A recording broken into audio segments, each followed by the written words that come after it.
better get my face in here. It'll be something like this. Hello. How we doing? We're good? We're good? Yeah, we're good. Okay. Feels like I should have done something else. Thank you very much for joining me on this year's last video. I hope to get this video out today on the last day, the 31st of December 2024. My name is Sebastian and you are watching Rin Furniture. Today we are on the second video of finishing the bedside tabletop. We're all ready for paint, so let's crack right into it, or jingle right into it.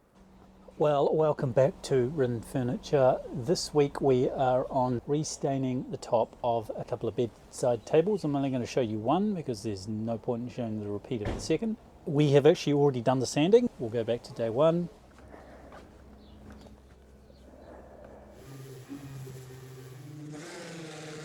We're day two now. So we are going to do more sanding. So this is just standard sandpaper on the orbital sander and then the mesh. I've never tried mesh on the orbital sander, so see if these are any better. Mainly for clogging. I didn't know too much about clogging sandpaper until I started watching YouTube videos, so it's kind of become a little circular. Once we have sanded this down, we'll probably put another layer of, what's it called? Wood filler on to fill in those small gaps, and then we will sand it down for a final time. We want to have this stuff on.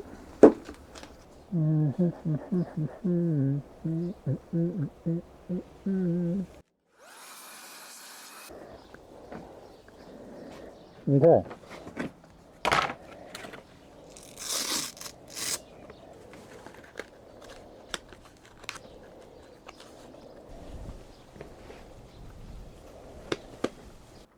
This was the first time I used the mesh sandpaper and it didn't go well, so I ended up switching over to the other type of sanding disc.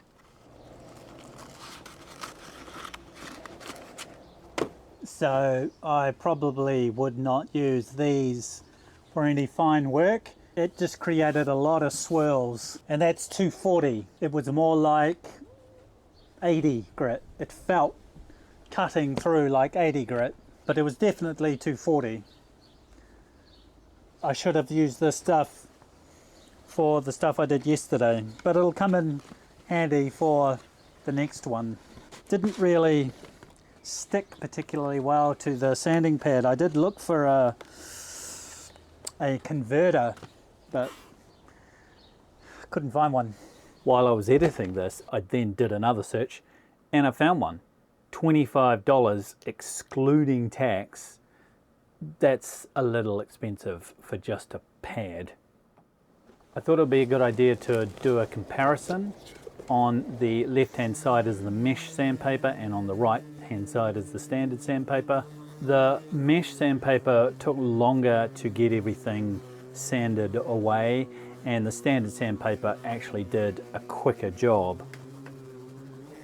So I stuck with the standard sandpaper and continued sanding down the wood filler.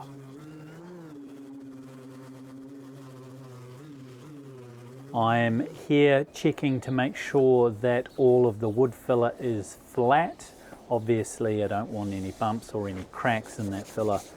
I then grabbed a kitchen cloth to wipe off the dust. I don't know why I used that. There's got to be a better cloth to use. And then I came in with the blower. See, the blower, I use it all the time. Well, now we're going to paint. First thing, it's a drop sheet. This is a paper one. These aren't the easiest to unfurl, especially in the wind. I had to keep moving everything around, but it is quite important to restrict the paint going everywhere, and you'll see why soon. Then I break out the big guns. Well, a spray gun. Okay, I went out and I bought one of these. It's a wood and metal sprayer. None of this is sponsored, by the way. So I've never done spraying other than a spray can. So this is the first time I would have done actual spraying. This is one of the cheapest, not the cheapest. It was way cheaper than this, but it was the cheapest Wagner, the Wagner ones. I say Wagner because it is German, but it's probably not pronounced Wagner. It's pronounced Wagner. Paint sprayer. No, I don't think that's what I was struggling to pronounce. Wagner. Wagner. Wagner. And it's a pretty simple unit. It's nothing too amazing. It's just an aerator style, I think. I think that's what they call it. I mean, I'm not an expert by any degree here. Comes with some stuff. So I'm just going to read these instructions and then I'll come back to you. A lot of the times when I buy a new tool, I generally try to read all of the safety information, simply because they do put things in there that it can be helpful in how to operate the tool. You probably think I'm joking, right? Well, actually I'm not. For instance, this was just right next to my computer. I've got one for the jigsaw, one for the vacuum cleaner, and then one for the auto screwdriver. I do read the warnings, and for the most part I do actually read all of the instruction manuals. Why? Simply because of safety and learning more about what the tool's capabilities are and what its limitations are. You'll see that I figure one of them out at least. And it's also quite a funny read. Never point spray stream towards human beings or animals, which, you know, like, yep, that makes perfect sense. Spray guns are not to be cleaned with flammable solvents. Didn't know that. Do not use spray guns with spray flammable substances. I mean, like, what? Most paint thinners and most paint cleaning solvers are flammable, aren't they? Let me do a quick bit of research. Oh my. I went down like a real deep rabbit hole. Acetone, or acetone, or acetone, however you want to pronounce it, has an interesting warning. Flammable properties can ignite at room temperature. Like, what? I'm not saying run, freak out, I'm the space god being from the sky. But, you know, be safe, take some degree of precautions, maybe take all of your acetone bottles and put them somewhere safer, other than being in a shed that gets to about 32 degrees. So this is the most important part, I think, other than getting electrocuted. It says, wear breathing equipment. Paint mist and solvent vapors are damaging to your health. And I think a lot of people just don't follow that. Mist that comes from here, small aerosol, easily gets into your lungs. I mean, you probably wouldn't even notice. So something like that, I will definitely be wearing my breathing gear. I'm going to keep reading. It's fascinating.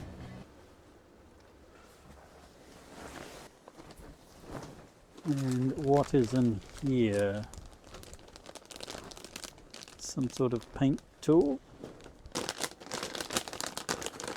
Some horrendous tool. It is for what? So it's got 4 options. Opening. You want to use that to open a lid? No, not even close. Cleaning. Or diluting. Stirring and cleaning. Okay. That's pretty simple there. We'll try this. No.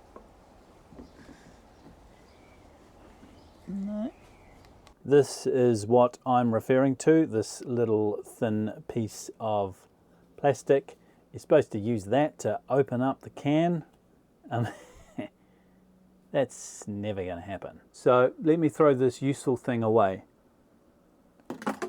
And then I moved on to reading the instructions on this small can of stain. And the words are really tiny. They're so tiny that even with my 2 bionic eyes, I just can't read the instructions. I actually had to take the lens out of my eye to read it. It actually doesn't say to stir. Let's take a look at this thing. It's like a gun. Okay, so it's pretty simple. Plug that in, off it goes. This thing here, it's the trigger. I don't quite know what it's got there with the little spears. Maybe that's picket fence. Is that picket fence? Don't quite know what that is. That's the spray pattern. You can adjust that in its orientation. And you've got the trigger here, and then you've got the adjustment knob. And then that goes into the motor electrical part. This comes off, I take it. So you can adjust the spray pattern. Okay. This comes off, so I'm going to put that forward so it comes down. So what I was referring to is this here is the little draw tube that goes in here.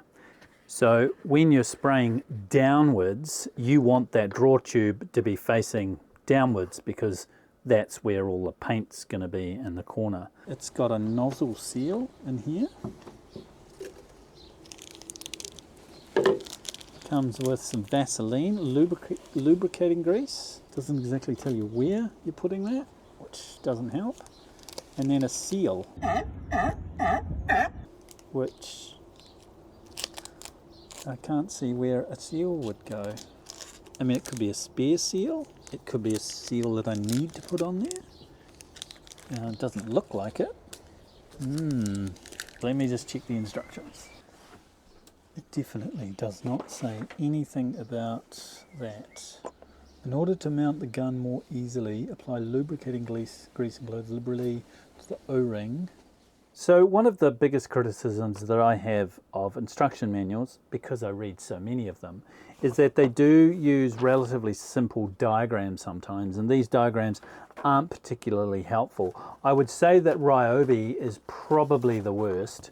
This is not a particularly good example. It is littered with pictures with very few words. So if you can't quite understand what the picture is showing, or the picture is wrong with the model that you've got, you're not going to have a great time. And this Wagner paint sprayer had the problem of having an extra piece in there and it not explaining fully what you were supposed to use it for or where to put it fully. Maybe it just could have been clearer. Let's put some lubricating grease on here. Let me ask you something personal. Is it possible that you could subscribe to my channel? I would really appreciate it. Thanks. Pretty sure that that is how all that goes together. Now this goes in like that. This is 250 mils, and the lowest amount in here is, yeah, there's a mark of 600, 200, 100. Yeah, 100. So I didn't do a particularly great job in explaining that, so I'll try and do that here. This sprayer has obviously a container, and this container has markings along the side there, and you can see 800, 600, 400, and the very last one here. And that one there is 100, 200, 300, 400, 500, all the way up to 800. So the lowest measurement that I can get here is 100 mils. And that's where I came up with the 100 mils. And I need to do a ratio, say 10% of that 100 mils is going to be, what's the word, paint thinner. I took those measurements both from the instructions of the sprayer and from the stain itself. That's going to be a bit annoying, but 100 mils is what we're going to aim for. So the idea is to put 100 mils of stain in the paint sprayer and then add 10% of tips. So for 100 mils, that's 10 mils. Trying to measure out 10 mils with this, and this is hard enough. I actually went out and got a measuring cup that had 10 mils on it, but it's hard to measure out 10 mils when you don't have like kitchen measuring cups. Okay, well that's pretty cool. So it took me about 5 minutes to put the paint stain in this container and then add the 10 mils of terps and give it a bit of a mix. 5 minutes sounds a lot, but as you can see, I've got a mask on and I'm listening to music.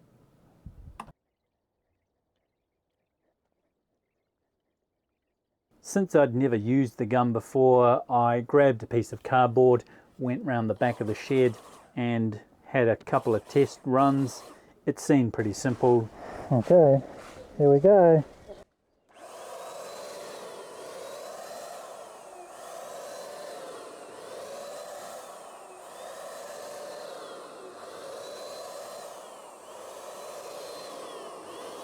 This spraying is all done in real time. Obviously I've cut out some of the pauses. There was a small little bit of dust that fell on it, and then I started having a bit of problem with the spray stopping and starting. Now just so you know, it's the first time I've used this sprayer, and it's actually the first time I've used any form of spray gun other than spray paint. I didn't quite realize that putting 100 mils in, which is the smallest amount that I could actually put a measurement in there, it meant that the draw tube probably wasn't picking up enough at the bottom. So I'm here spraying on, I'm here spraying on this angle, and of course the draw tube, which should be around this way, it's just not picking up the stain. I should have put the entire amount of stain in there, plus 10% of terps, so 25 mils, to essentially give it more volume so when I tipped it, it could spray. When my partner was watching this video, she said, why didn't you just angle the bedside table? And then I thought, actually, that's quite a smart idea.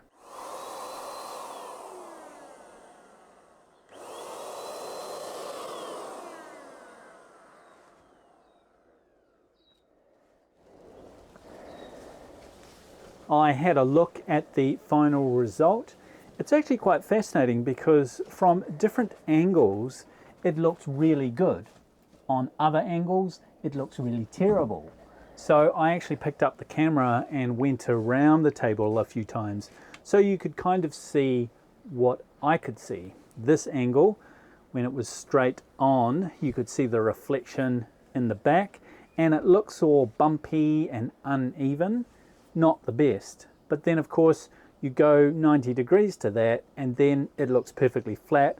It just looks a little chocolatey.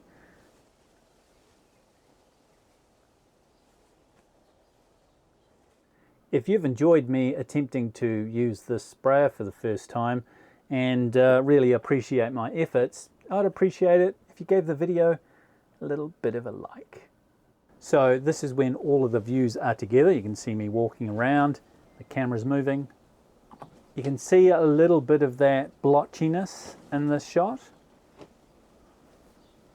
Just trying to capture it with that camera can get a little bit tricky. So I've now come completely around the other side and you can nearly see the spray in there. It was quite apparent when I did it and I thought, have I just ruined this? Do I have to then sand it back down again?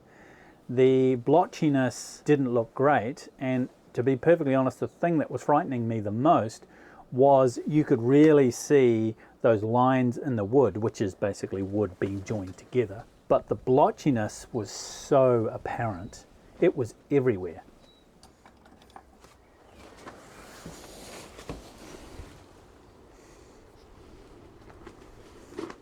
And spraying outside, unfortunately, you get flies. So I grabbed some tweezers Man who catch fly with chopstick accomplish anything.